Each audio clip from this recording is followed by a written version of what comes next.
ప్రభువు నామమున అందరికీ వందనాలు. ఈరోజు దేవుని వాక్యము నుంచి మనము ఒక అంశాన్ని మనం నేర్చుకుందాము.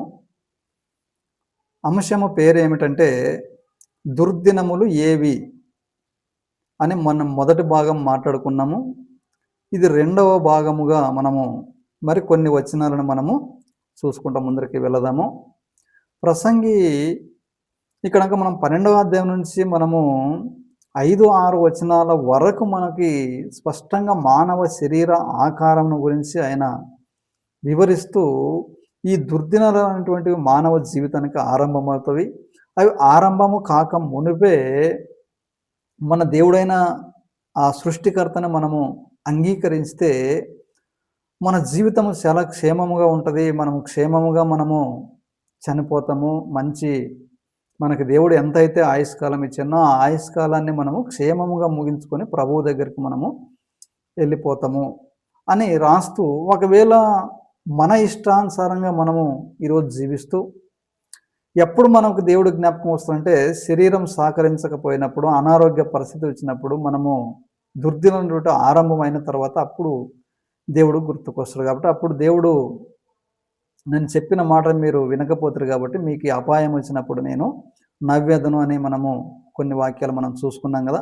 అదేవిధంగా మనం చూసుకున్నట్లయితే ఈ 3వ వచనంలోనే మనం కూడా చూసుకున్నాం కదా, శరీరానికి మెయిన్ అంటే ఒక బిల్డింగ్కి ఏవైతే స్తంభాలు ఉంటాయి కదా, ఆ రోజుల్లో ఒక ఇల్లు బలంగా నిలబడాలంటే కంబాలు, ఆ కంబాలు కూలిపోతే ఇల్లు అనేటువంటిది కూలిపోతుంది.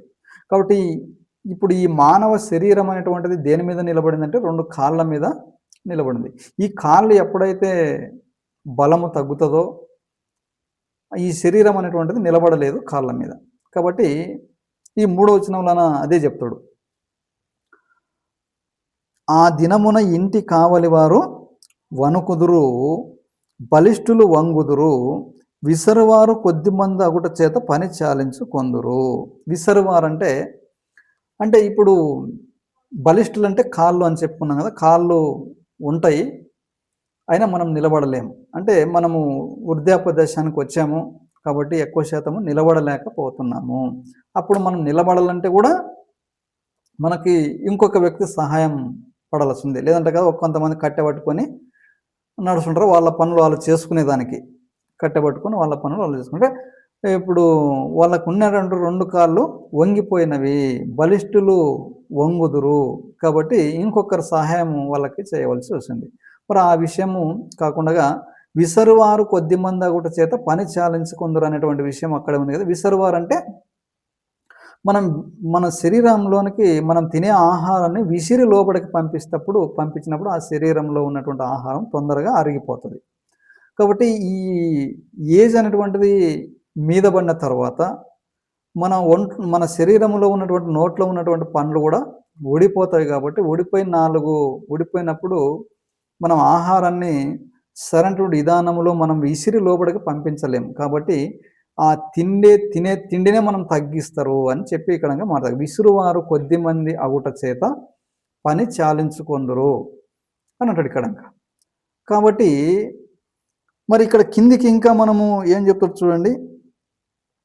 చాలించుకొందురు, కిటికీలో గుండా చూచువారు కానలేక యుందురు. కిటికీలో గుండా చూచువారు కానలేక యుందురు అంటే కిటికీలు అంటే ఏంది? మనకి దేవుడిచ్చినటువంటి కండ్లు. ఈ కండ్లు కూడా మందగించిపోతాయి, ఈ కండ్లు కూడా మనకి కనిపించవు. కాబట్టి అప్పుడు మనము ఇంకొకరి మీద సహాయం పడాల కదా. మనం బాత్రూమ్కి వెళ్ళినా, భోజనానికి వెళ్ళినా, బయటికి వెళ్ళాలన్నా మనము ఇంకొకరి మీద ఆధారపడవలసి వస్తుంది. కాబట్టి అప్పుడు మనము ఎవరైనా వస్తే కూడా వాళ్ళని గుర్తుపట్టాలి తప్ప ఈ చూపు ద్వారా వాళ్ళు మనకి సరైనటువంటి విధానంలో గుర్తుపట్టలేకపోతాము. కాబట్టి ఇవి కూడా క్షీణించిపోతాయి అని చెప్తూ ఉన్నాడు. కిటికీలో నుండి చూచువారు కానలేక ఉందురు అంటే కళ్ళు కూడా సమంగా కనిపించవు అనేటువంటి విధానంలో చెప్తున్నాడు. కాబట్టి చూచువారు కానలేక ఉందురు, తిరగటి రాళ్ళ ధ్వని తగ్గిపోవును. తిరగటి రాళ్ళ ధ్వని తగ్గిపోవును అంటే రాళ్ళ ధ్వని తగ్గిపోవును అంటే రాళ్ళు అంటే ఏంది? అంటే ఈ శరీరము కాళ్ళు బాగా ఉండి, చేతులు బాగా ఉండి కదా! ఎంత విచిత్రం చూడండి. బలిష్ఠులు మనము చూసినట్లయితే ఈ చేతులు మనం ఫస్ట్‌లో గూడా మనం చేతులు గూడా మనం చూసుకున్నాం గదా! ఇక్కడ ఇంకా మనం మూడో వచనంలో చూస్తే ఇంటి కావలి వారు వణుకుదురు. కావలి వారు వణుకుదురు అంటే చేతులు. ఈ ఇంటికి కావలి ఏమిటిది? కావలి అంటే ఏమిటిది? ఇప్పుడు ఒక ఇల్లును మనం కట్టుకున్నాం. కట్టుకున్న తర్వాత కాంపౌండ్ కట్టుకున్నాం. ఆ కాంపౌండ్ దగ్గర ఒక వాచ్‌మెన్‌ని మనం పెడతాం. అంటే ఇంట్లోకి ఎవరిని రానివ్వకుండగా ఈ వ్యక్తి కావలి అని పెట్టుకుంటాం. కాబట్టి ఏ వ్యక్తిని కూడా ఆయన లోపలికి రానివ్వడు. కాబట్టి ఈ మానవ శరీరం అనేటువంటి ఈ ఇల్లుకి కావలివారు ఎవరంటే చేతులు. చేతులు కదా! ఇక్కడంక మనకు కాళ్ళు నడుచుకుంటూ పోతున్నప్పుడు కాలుకి ముళ్ళు కుచ్చుకుందనుకో, ఏం చేస్తాం మనము? ఈ చెయ్య తీసివేస్తది. కాబట్టి ఈ యొక్క శరీరానికి మనం ఆకలైందనుకో అన్నం పెడుతది, నీళ్ళు పెడుతది. ఈ శరీరానికి ఏదన్నా కండ్లు లెక్క మనకి ఏదన్నా దుమ్మొచ్చనుకో మనం వెనకనే మనం ఇట్లా సప్లై చేస్తది చెయ్యి. కాబట్టి ఇక ఒకవేళ శరీరానికి దోమ కొట్టిందనుకో ఆ దోమని తీసివేస్తుంది. అంటే ఈ శరీరానికి హాని కలగకుండగా ప్రతి దానిని నియంత్రించేటిది ఏమిటిదంటే ఈ చేతులు. ఈ చేతులు అనేటువంటి వనకడ పుట్టిన తర్వాత మనము చేసుకునలేమనమాట. ఈ ఇంట్లోకి అన్నీ వచ్చేస్తాయి. కాబట్టి ఎట్లా వనకడ పుడతామంటే మనకు ఒక సత్సాయి కొట్టినటువంటి వ్యక్తిని మనం చూస్తాం కదా! కాళ్ళు చేతులు పని చేయకుండా ఉన్నటువంటి వ్యక్తిని మనం చాలామందిని చూస్తాం. ఈ మధ్యకాలంలో ఎక్కువ శాతం అవే రోగాలు వస్తున్నాయి. ఇప్పుడు ఆ సత్సువాయి కొట్టినటువంటి వ్యక్తిని మనం చూసినప్పుడు కాళ్ళు పనికిరావు, చేతులు లేకుంటాయి. చేతులుంటాయి, కాళ్ళు ఉంటాయి. కానీ పని చేయడం లేదు. ఇక్కడొచ్చి శరీరానికి దోమ కొడుతున్నా, ఈగ కొడుతున్నా ఈ చెయ్యి పోయి కదా దాన్ని ఇట్లా తీసివేద్దామనేటువంటి పొజిషన్ లేదు. అంటే వంగిపోయేవా, వణికిపోయేవా. కాబట్టి కావలి వారు వణికినప్పుడు ఇంటిని కాపాడేటువంటి స్థితి అనేటువంటిది కోల్పోతాం. కాబట్టి కావలి వాళ్ళంటే చేతులు, బలిష్ఠులు అంటే కాళ్ళు, తర్వాత విసురువారంటే పండ్లు, కిటికీలు అంటే కండ్లు. తర్వాత ఇక్కడ కిందికి మనం చూసినట్లయితే చాలించుకుందరు. కిటికీలో గుండా చూచువారు కానలేక ఇందురు, తిరగటి రాళ్ళ ధ్వని తగ్గిపోవును, వీధి తలుపులు మూయబడును. వీధి తలుపులు మూయబడును. వీధి తలుపులు అంటే చెవులు కదా. చెవులు అనేటువంటివి కూడా సమంగా వినపడవు. ఆ స్థితిలోనికి మానవుడు దిగజారిపోతాడు అనే విషయం ఇక్కడంక చెబుతూ ఉన్నాడు. మరి ఇక్కడంక మనం పైన ఒకటి ఉంది చూడండి, తిరగటి రాళ్ళ ధ్వని తగ్గిపోతుంది. అంటే ఈ అన్ని మన శరీరములో ఉన్నటువంటి ప్రతి అవయవం పనిచేస్తున్నప్పుడు మనము ఆడగలము, పాడగలము, శబ్దాలు కూడా చేయగలము. తగ్గిపోతుందన్నమాట. ఇప్పుడు ఎక్కడేసిన గొంగడ అక్కడే ఉందనేటువంటి స్థితిలోనికి పడిపోతాడు మానవుడు కదా. సప్పిడి లేదు, ఇంకా వీడు ఉండడా లేదా మనిషి అనేటువంటి స్థితిలోనికి వెళ్ళిపోతాం మనము. ఇంకా లేదు, ఇక శబ్దం అనేటువంటిది లేదు కదా. విధి తలుపులు మూయబడతవి అంటే ఈ చెవులు అనేటువంటివి విధి తలుపులను పోలుస్తాడు అన్నమాట. విధి తలుపులు మూయబడతవి కదా. ఇప్పుడు చెవులు అనేటువంటి సమంగా వినపడనప్పుడు నువ్వు ఏం చెప్తావో నాకు అర్థం కాదు ఇక. కాబట్టి ఆ స్థితిలోనికి మానవ జీవితము వెళ్ళిపోతుంది అని చెప్తాడు ఇక్కడంక. కదా ఇక్కడంక మనం కిందికి చూసినట్లయితే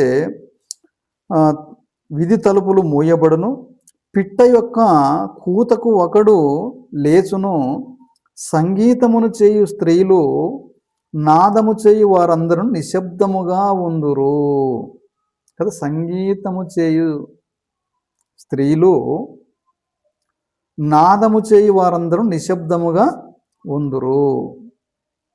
అంటే ఈ శరీరం అంతా మనకి ఒక 10 కిలోమీటర్లు నడచాలన్నా కాలు సహకరించేటప్పుడు, ఈ చెయ్యిలు సహకరిస్తేటప్పుడు, చెవులు వినపడుతున్నప్పుడు, కళ్ళు కనపరుస్తున్నప్పుడు, నోరు బాగా పనిచేస్తున్నప్పుడు, మాట తీరు కావచ్చు, ప్రతిదీ మనం చేస్తున్నప్పుడు శబ్దం చేస్తాం కదా, పాట పాడతాము కదా, రకరకాలుగా మనం చేసినప్పుడు అది సంగీతం.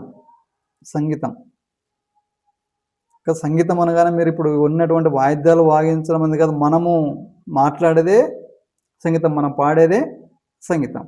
కాబట్టి ఈ రకమైనటువంటి స్థితిగతులు మానవుడు అనేటువంటి వాడు కోల్పోతున్నాడు అని చెప్తున్నమాట.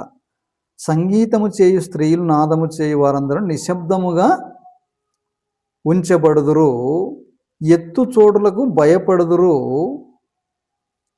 మార్గమందు భయంకరమైనవి కనబడును కదా. ఎత్తు పల్లాలకు భయపడతాం మనం. అంటే యాడ తగ్గుందో తెలియదు, యాడ గుంతుందో మనకి తెలియదు. ఒకప్పుడు మనము 4 కిలోమీటర్లు కానీ నడుచుకుంటూ వెళ్ళిపోయే వాళ్ళము. ఇప్పుడు మన పని మనము చేసుకునేదానికి ఒక 10-20 అడుగుల దూరంలో ఒకవేళ బాత్రూమ్ ఉన్నా, లేకుంటే మూత్ర విసర్జనకు వెళ్ళాలన్నా ఇంకొక మనిషి సాయం మనిషికి కావాల్సి వస్తుంది. కాబట్టి ఎత్తు పల్లాలకి మీరు భయపడతారు అని చెప్పి ఇక్కడ కిందికి ఏమిటాడు, మార్గమందు భయంకరమైనవి కనబడును, బాదము వృక్షము పువ్వులు పూయును, మిడత బరువుగా ఉండును కదా. బాదము పువ్వులు పూస్తాయి, మిడత బరువుగా ఉందంటే, బాదము పువ్వులు అంటే ఈ బాదము పువ్వు ఉదయాన్నే పూసినప్పుడు ఒక్కొక్క పువ్వు మీద 4 మిడతలు ఒకవేళ వచ్చి కూర్చున్నా దానికి బరువేం కాదు, ఆ పువ్వుకి బరువేమీ కాదు. ఉదయమున అది ఆ సూర్యుని యొక్క కాంతిని తీసుకొని అప్పుడే వెదజల్లి ఉంటుంది కాబట్టి దాని మీద ఒక పూత మీద 4 మిడతలు వచ్చి కూర్చున్నా కూడా అది వంగదు, అది దానికి బరువుగా అనిపించదు.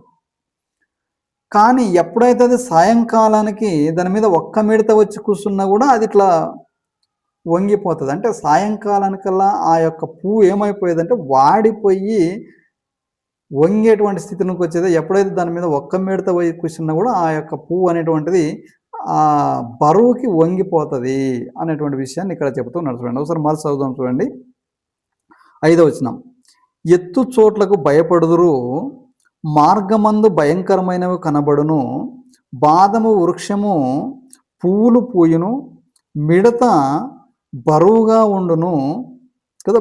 మిడతనే బరువు అయిపోతుంది దానికి.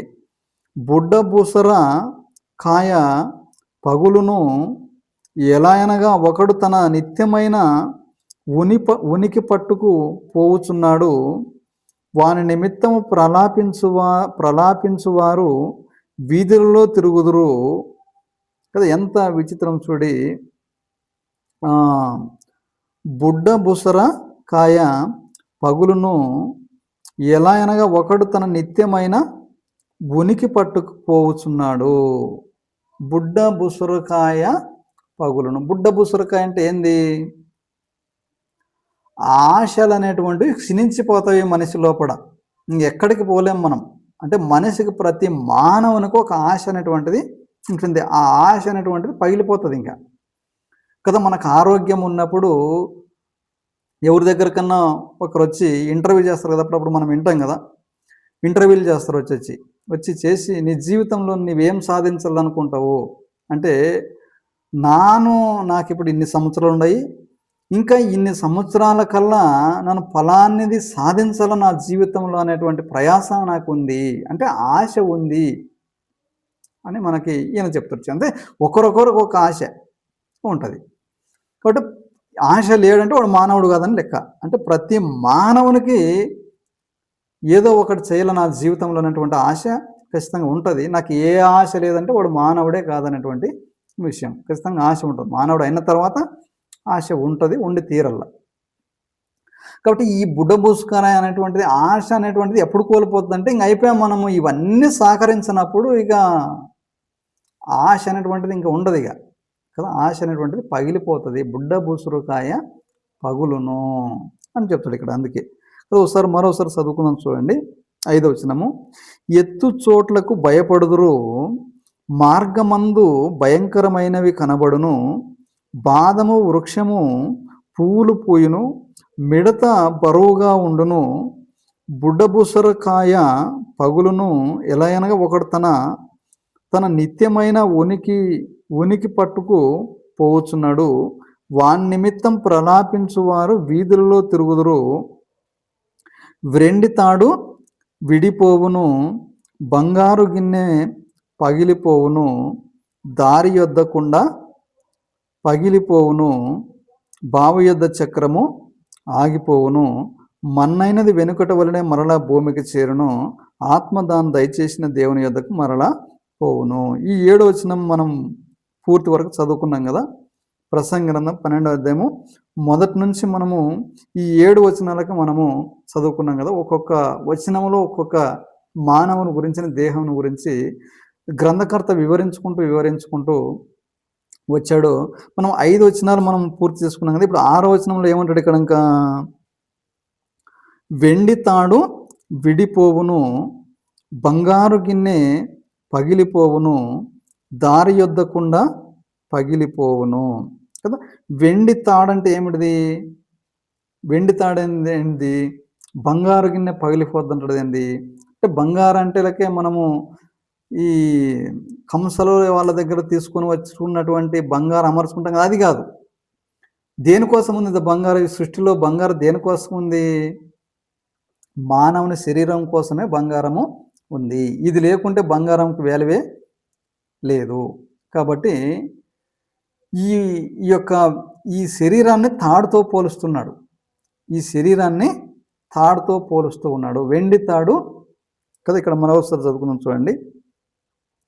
వెండి తాడు విడిపోవును, బంగారు గిన్నె పగిలిపోవును. వెండి తాడు విడిపోవడం అంటే ఏంది? అంటే శరీరం అనేటువంటి తాడు అనేటువంటిది తెగిపోతుంది, శిథిల వ్యవస్థలోనికి వచ్చేదే కదా. మనము అప్పుడప్పుడు అంటాం కదా, మనము ఏదైనా ఒక ట్రాక్టర్కి తాళ్ళు బిగించడానికి కానీ, ఒక ఎద్దుల బండికి మనం ఆ రోజుల్లో గడ్డి బండ్లు పెరుక్కొని వచ్చేవాళ్ళు. ఎద్దుల బండ్లకి, ఆ గడ్డి బండ్లకి తాళ్ళు ఎలాంటివి తీసుకొని పోయేవాళ్ళంటే మంచి బలంగా ఉండేటువంటి తాళ్ళు తీసుకొని పోయి 2-3 కలిసి దానిని బిగించి వారు ఎక్కడికి దానిని చేర్చాలో అక్కడ వరకు క్షేమంగా ఉండేటట్టు ఆ తాళ్ళు, మంచి తాళ్ళు తీసుకొని వెళ్ళేవాళ్ళు అనమాట. కాబట్టి ఈరోజు మానవుని శరీరమే ఒక తాడుతో పోలుస్తున్నాడు. ఎండి తాడు విడిపోతుంది అంటే ఇది శరీరమే తాడని మీరు ఎట్లా చెప్పగలరు అని మనం ఒకవేళ అనుకుంటే, అప్పుడప్పుడు మనము సింపుల్గా తెలుసో తెలకు కూడా ఒక మాట మనము మాట్లాడుతూ ఉంటాం కదా. ఒక ముసలి వాళ్ళు మనకు 60-70 సంవత్సరాల వ్యక్తులు మనకు కనిపించినప్పుడు వాళ్ళ దగ్గర పోయి చేతిలో చేసి సెకండ్ తీసుకొని, అయ్యా నీకు ఎన్ని సంవత్సరాలు, ఎట్లా ఉంది, ఆరోగ్యం బాగుందా అని చెప్పినప్పుడు, లేదయ్యా నాకు ఇన్ని సంవత్సరాలు వచ్చినప్పటికీ నా పని నేను చేసుకుంటూ ఉన్నాను అంటే, పర్వాలేదులే ఇంకా బాగా గట్టిగా ఉండవు మనిషి అంటాం మనం ఆ వ్యక్తిని చూసి. ఇంకా మనము ఇంకా పూర్తి మంచంలో పడిపోయినటువంటి వ్యక్తిని మనం చూసినప్పుడు ఏమంటాము? లేదు ఆయన అంతా అయిపోయినాడు, మెత్తగా అయిపోయినాడు అంటాం. అంటే ఒక మనిషి తిరులాడే మనిషిని గట్టిగా ఉండడం అంటాము, మంచంలో ఉన్నటువంటి వ్యక్తిని మెత్తగాయడా అంటాం. అంటే ఈ వ్యక్తి మెత్తగైన మనిషి తెగిపోతాడు అనేటువంటి విధానము, ఈ తిరులాడినటువంటి మనిషి గట్టిగా ఉండడు, ఇంకా గట్టిగా తిరులాడతాడు అని మనం మాట్లాడుకుంటాం. అది మనకు తెలుసో తెలియకో మాట్లాడుకుంటాం కానీ అది వాస్తవమే. కాబట్టి వెండి తాడు విడిపోవును, బంగారు గిన్నె పగిలిపోతుంది. ఎప్పుడైతే ఈ శరీరం అనేటువంటి తాడు తెగిపోతుందో బంగారు గిన్నె అటువంటిది పగిలిపోతుంది, శరీరం అనేటువంటిది చనిపోతుంది అనేటువంటి విషయాన్ని మనము పోలుస్తూ ఉన్నాడు. ఇక్కడ మనం కిందికి చూసినట్లయితే వెండి తాడు విడిపోవును, బంగారు గిన్నె పగిలిపోవును, దారి యొద్ద కుండ అంటే శరీరమే పగిలిపోవును, బావు యొద్ద చక్రము పడిపోవును కదా. చక్రం అంటే ఏంది? ఈ కాళ్ళు ఉన్నాయి కాబట్టి ఎన్ని కిలోమీటర్లైనా మనము తిరిగేవాళ్ళం కదా. ఈరోజు మనము దీన్ని ఆలోచన చేస్తే ఈరోజు మనము ఎక్కడికి వెళ్ళాలన్నా మనకు వాహనాలు ఉన్నాయి, అందుబాటులో ఉన్నాయి. కానీ ఆ రోజున ఇది రాసేటప్పటికి ఇంత టెక్నాలజీ అనేటువంటిది సమాజంలోనికి రాలేదు. వాళ్ళు ఎంత దూరం పోయినా ఇప్పుడు మన కాలంలో చూసినట్టయితే కూడా ఒక 30 సంవత్సరాలు, 40 సంవత్సరాలు గనక మనం వెనక్కి వెళితే ఒక మనిషి చనిపోయాడంటే అప్పుడు మనము ఈ ఫోన్ లేదు, ఈ బస్సు సౌకర్యం కూడా లేదు. మరి ఎట్లా పోయేటోళ్ళంటే నడిసే ఊరూరికి ఒక మనిషిని ఒక ఊర్లోనే ఒక పెద్ద మనిషి చనిపోయినాడంటే అతనికి ఎంతమంది బంధువులున్నారో, చుట్టాలున్నారో ఆ ఊర్లకల్లా నీవు ఈ ఊరికి పోయి ఈ ఊరికి ఒక నీవు ఈ ఊరికి, నీవు ఈ ఊరికి, నీవు ఈ ఊరికి అని ఊరూరికి ఒక మనిషిని పంపించేవాళ్ళు. కాబట్టి వాళ్ళు నడుచుకుంటూనే పోయి, నడుచుకుంటూనే వాళ్ళకి చెప్పి వాళ్ళు వచ్చి సమాధికి అటెండ్ అయ్యేవాళ్ళు ఆ రోజుల్లో. అంటే ఇక్కడ మనం చూసినట్లయితే చక్రము అనగానే ఏమిటికి సూచిస్తది? తిరిగేదానికి సూచిస్తది చక్రం. ఈ మానవుడు అనేటువంటి వాడు తిరుగుడు ఆగిపోతుంది. చక్రం ఆగిపోవడం అంటే ఏంది? ఇంక అయిపోయి అన్నీ క్షీణించిపోతుంది. మానవుని శరీరంలోన ప్రతిదీ శిథిల వ్యవస్థలోనికి వచ్చింది కాబట్టి వెండి తాడు విడిపోవును, బంగారు గిన్నె పగిలిపోవును కదా, దారి యొద్ద చక్రము ఆగిపోతుంది. మన్నైనది వెనకటి వలనే మరలా భూమికి చేరుతుంది. ఆత్మ దాన్ని దయచేసిన దేవుని యొద్దకి మరలా పోతుంది అనే విషయాన్ని ఇక్కడ మనకి చెప్తూ ఉన్నాడు గ్రంథకర్త. కాబట్టి ఎంత విచిత్రం చూడండి ప్రియమైన దేవుని యొక్క నా తోటి సహోదరులారా. కాబట్టి ఈ యొక్క వాక్యం మీకు అర్థమయ్యింది అని నేను భావించుకుంటున్నాను. ఇంకా ఏమైనా వీటిల్లో లోపాలు ఉన్నట్లయితే ఇంతకంటే సరైనటువంటి వివరణ ఎవరైనా ఇస్తే కూడా మనము నేర్చుకుందాము. నేను ఈ యొక్క వాక్యాన్ని సరైనటువంటి విధానంలోనే వివరించాను నేను అనుకుంటున్నాను. కాబట్టి ఏది ఏమైనప్పటికీ దుర్దినములు అనేటువంటివి మన జీవితానికి రాకముందే కదా, దుర్దినాలు అనేటువంటి ప్రతి మనిషి జీవితానికి అవి వస్తాయి. వచ్చినప్పుడు మనం దేవుని కొరకు పాడలేము, ఆడలేము, ఇవ్వలేము కదా, ఏమి చేయలేము. కాబట్టి అవి రాకముందే మన జీవితానికి మరి ఇప్పుడే మనము ఈ యొక్క వాక్యాన్ని అర్థం చేసుకున్నటువంటి మనము దేవుని కోసము మనము చేయదగినటువంటి విధానంలో ఏదో ఒకటి చేసి ఆ దేవుణ్ణి మహిమపరిచి ఆ దేవుడు ఇచ్చినటువంటి ఆజ్ఞలను తూచా తప్పకుండా మనకు కూడా ఆ యొక్క దుర్దినములలో ఏ విధంగా అయితే అబ్రహాము, ఇసాకు, యాకోబులు ఏ విధంగా అయితే తన సృష్టికర్తమైన బాల్య దినములు ఏందే వాళ్ళు స్మరణకు తెచ్చుకొని మంచి వృద్ధాప్యంలోనే వారు ఏ విధంగా అయితే విశ్రాంతిలోనికి వెళ్ళిపోయారో మనము కూడా అలాంటి విశ్రాంతిలోనికి మనము కూడా ఆయన ఆజ్ఞల్ని పాటిస్తూ ఆ యొక్క దుర్దినాలలో కూడా సరైనటువంటి మనము ఆ జీవితాన్ని జీవిస్తే ఆయన కదా ఏమంటాడు ఒకసారి, ముదుము వచ్చు వరకు ఎత్తుకొని వాడను నేను అంటాడు కదా. మనకి యెషయా గ్రంథంలో ఒక మాట మనకి కనిపిస్తుంది చూడండి ఒకసారి. యెషయా గ్రంథము ఒకసారి మనం చూద్దాము. యెషయా గ్రంథం 46వ అధ్యాయం 4వ వచనము చూద్దాము ఒకసారి. యెషయా గ్రంథము 46వ అధ్యాయము 4వ వచనం చూస్తే చక్కటి మాట మనకి రాయబడి ఉంది.